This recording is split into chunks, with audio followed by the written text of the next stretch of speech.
So we got Lee in Richmond. How are you? Hi guys. Longtime fan. I'm a former Southern Independent Baptist preacher turned atheist. You got the accent for it. Yeah. Now, I'm a libertarian, and I do find myself to be kind of an outcast in my own community, especially in and deservedly so. No, I'm teasing. Yeah, believe me. There is a politically correct way that a lot of atheists are tiptoeing around Islam these days. Most of the broadcasters are really, they'll attack anyone who comments against like Ayan Hirsi Ali. She's one of the most bravest people in the world. Hey, Lee. Opinion. Huh? I'm wondering. You said there were atheists are tiptoeing around Islam. Oh, definitely. Like who? Yeah, who's doing that? Well, I mean, I heard the nonprofits recently, and they're talking about the Ground Zero Mosque issue, and that would have been. I mean, they were going right after. I mean, they were attacking pretty firmly. And Sam Harris. Ignorant tea partiers. Hang on a second. They must be. That's what they must be. Because that's the only people in the world who could possibly oppose this mosque.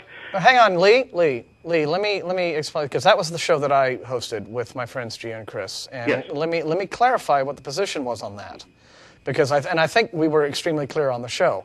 We're not fans of mosques or churches or any kinds of religious buildings, but there's a question here of one group's constitutional rights. First off, this is an organization of American Muslims, which you have a right to be in this country, and just like you have your right to be Christian or Hindu or Baha'i or whatever. And if you want to build, if you own property and you want to build a place of worship on it or a community center or what have you, you get to do that.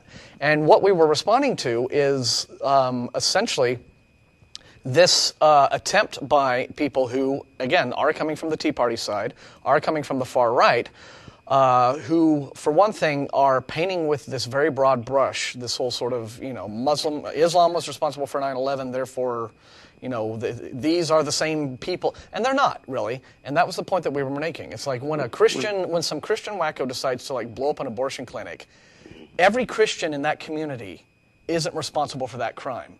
Okay. Yeah. Just I can make an analogy on this. Yeah. Now, if Fred Phelps wanted to build a chapel as close as possible to the spot where Matthew Shepard was killed, we'd see through it. We'd call him on it. Atheists, we'd call him the jerk that he is. But there is political correctness. We can't say that about Islam. Lee, your analogy is horribly flawed because in this case, Fred Phelps is an individual. Well, let's say the Westboro that you're Baptist directly objecting to. Whereas building an Islamic community center blocks from Ground Zero is not the same thing as what you're talking about. And by the way, Fred Phelps may in fact have the right to do that as long as he buys the land. Right. But have the right to. But hang on. Pretty good at seeing through deceptions. Hang on. It does. Your initial claim that atheists are somehow taking it easy on Islam, I find as absolute utter nonsense because we're all. Not only has it not been the case from any prominent outspoken atheist, from Pat Condell right all through Dawkins and the rest of them down, directly attacking Islam, and Sam Harris doing it just the other day. But it's gotten so prominent that Ray Comfort, who once upon a time used to say, hey, you guys are afraid to go after Islam, is now posting on his blog saying, hey, I wish you atheists would stop going after Islam because it's dangerous. So I don't accept the premise that atheists are somehow soft on Islam. And if your reason for that is because of positions regarding the mosque, then you've missed the point entirely because the mosque has nothing to do with our position on Islam. Yeah, the discussion that we were having on the nonprofits. It's a matter of law. The discussion that we were having on the nonprofits regarding the Park 51 construction had to do with the constitutional rights of this particular group of American Muslims. It had nothing to do with our agreement or disagreement or our liking or disliking of Islam as a religion. But nothing would whatsoever. you speak out if Fred Phelps wanted to build a chapel near where Matthew Shepard was killed? No. You wouldn't call him a jerk for a jerk? A jerk. I'd call him a jerk, but I won't say. And because I think he is a jerk, he can't be allowed to build his building. No, he's allowed to. You see, there's a lot of liberals who don't want to believe that Muslim leaders can have an agenda too. I mean, they'll call a Christian. Well, Christian what does that have to? He's obviously got an agenda like intelligent design. We knew that was an attempt to get the Bible back into classrooms. No, it's not. Well, it's. See, you're extending and overgeneralizing. First of all, the people who are building the mosque are not necessarily the same people that you would identify with an agenda that relates to 9/11. They're just not. And so by conflating the two, and then you shift to Fred Phelps, well, that is the individual with an agenda. That's why I said your analogy doesn't work. In one case, Lee, we have a person who is demonstrably trying to make a statement, and in the other case, we have people who are trying to build a civic center. Well, even the supporters call it a mosque. I've seen the 60-minute episode. I don't give a rat's ass if it was a mosque. It can be a mosque. It can be a mosque. Yeah. And Imam Rauf still calls it. He calls it Cordoba House. He doesn't call it Park 51. Well, I don't care. Again, it's what still, does it matter? But there's people are still defending it. Because it should be defended. Right. They have the right to build it. They have the right to build it, but is it okay? So it's impossible that Muslims. Are you aware? Are you aware that there are mosques closer to Ground Zero currently? I know there's one 4 blocks away. So what is the objection? Because whether it's a mosque or community center, it is farther away than one is nearer.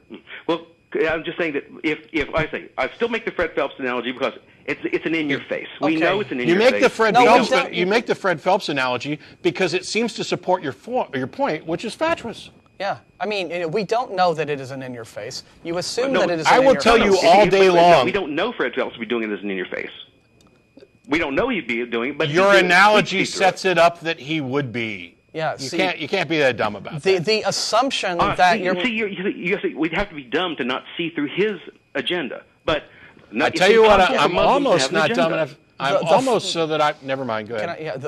Again, you are making an assumption about the motives behind building the Cordoba House / Park 51 / whatever the hell. Right. Fred Phelps wanted to build the chapel. I also say, my God, Lee, I swear I'm going to hang up. Dude, I swear I'm going to hang up in a second. Okay, screw Phelps. He's got nothing to do with this discussion. We're talking about this particular construction. It does illustrate where no, it doesn't illustrate anything. You're on hold. It illustrates the fact that you are making a false analogy in order to make a point, claiming that there is a motive behind the Park 51 construction that is intentionally confrontational and anti-American and designed to be a form of political provocation.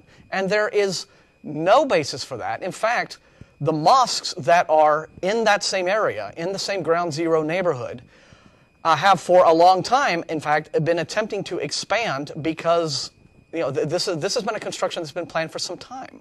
So there's no basis. This is the same question that was asked to me of someone on Facebook when we were having this whole discussion, when this was a big controversy back in the summer. They said, well, would you be happy if, first off, I'm not happy with the construction of churches or mosques or anything. I don't generally support religion as on principle. But, they said, well, how would you feel if a church decided to build in a lot that was right next to an abortion clinic that had been bombed? And I would say, my answer was the same with Park 50. How I feel about it is irrelevant. If that is a church that owns that land as private U.S. citizens, they've got the right to build on it. Now, if it happens to be located next to this event, does that prove that these same people, you're making a composition fallacy. There's a guilt by association fallacy where because one group of Muslims did a thing for a specific set of political reasons, every other Muslim bears guilt, collective guilt for that crime.